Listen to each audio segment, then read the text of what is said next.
ఇవాళ జరిగిన India versus New Zealand 4వ టీ20 మ్యాచ్లో న్యూజిలాండ్ ఘన విజయం సాధించింది. ముందుగా టాస్ గెలిచిన టీమిండియా బౌలింగ్ ఎంచుకుంది. కానీ మొదటి ఓవర్ నుంచే మ్యాచ్ దిశ నెమ్మదిగా న్యూజిలాండ్ వైపు తిరిగిపోయింది. ఇన్నింగ్స్ స్టార్ట్ అవ్వగానే డేవాన్ కాన్వే, టిమ్ సిఫర్ట్ ఇద్దరు ఇండియన్ బౌలర్లపై ఒత్తిడి పెంచారు.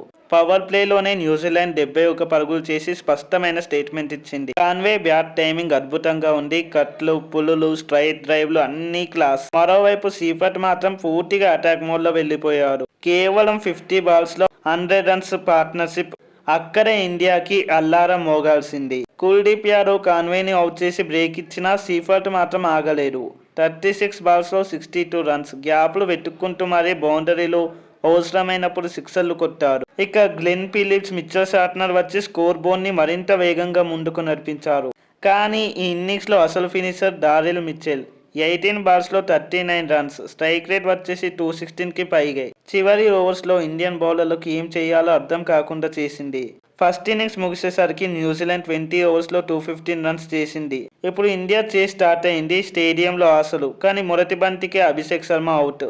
అక్కడే సైలెంట్. సూర్యకుమార్ యాదవ్ కూడా క్రీజ్లో ఎక్కువసేపు నిలబడలేకపోయారు. పవర్ ప్లే ముగిసేసరికి ఇండియా 53 రన్స్ మాత్రమే చేసింది. దీంతో కావాల్సిన రన్ రేట్ అమాంతం పెరిగిపోతుంది. సంజు శాంసన్ కొంచెం స్థిరంగా ఆడే ప్రయత్నం చేశాడు. రింకు సింగ్ కూడా తన స్టైల్లో ఫైటింగ్ ఇచ్చాడు.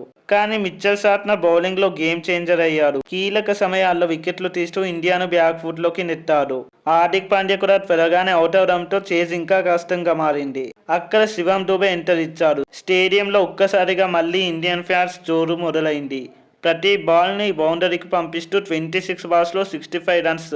మ్యాచ్ మళ్ళీ ఇండియా వైపు వస్తుందేమో అన్న ఫీలింగ్ వచ్చింది. స్టేడియంలో సిక్సర్ల మోత మోగింది. న్యూజిలాండ్ ఫీల్డర్లు అందరూ షాక్ లో ఉన్నారు. కానీ అదే సమయంలో డూబే రన్అట్ అయ్యారు. అక్కడే మ్యాచ్ కథ ముగిసింది. చివరి ఓవర్లలో టేలైన్ నుంచి పెద్దగా సపోర్ట్ లేకపోవడంతో ఇండియా 18.4 ఓవర్స్కే 165 రన్స్కి ఆల్అౌట్ అయింది. దీంతో న్యూజిలాండ్ 50 రన్స్ తేడాతో ఘన విజయం సాధించింది. ఈ మ్యాచ్లో స్పష్టంగా కనిపించిన విషయం ఏంటంటే New Zealand batting depth, finishing power, అలాగే సార్నర్ కెప్టెన్సీ, బౌలింగ్ రెండూ కీలకం.